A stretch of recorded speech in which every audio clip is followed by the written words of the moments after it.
The next step in the process is to pre-treat the shirt. You simply open the drawer, lay the shirt on the platen just as if you're printing, tuck in the excess,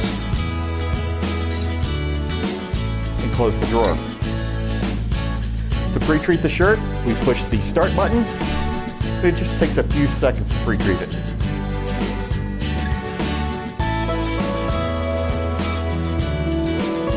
Once it's pre-treated, we want to dry the shirt on the heat press.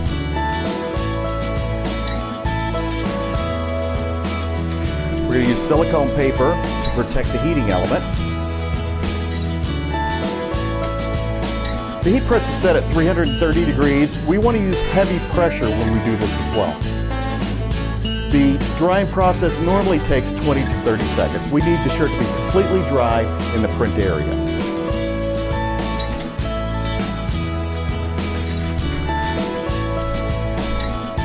Our shirt is dry. We're ready to go to print. We'll remove the hoop, place the shirt on the platen.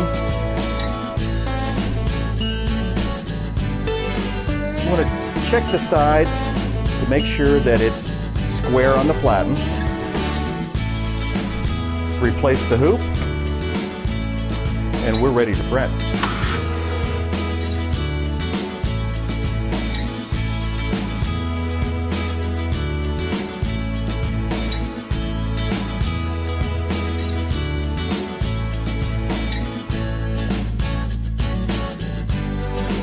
Shirt's printed and ready to be cured. Remove the hoop. Cure the shirt. We place it on the heat press. We'll use silicone paper again.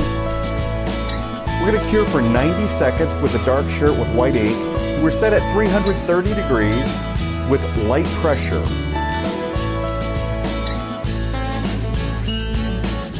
We've heat set the shirt. We're ready to go. Thanks for watching this Equipment Zone video.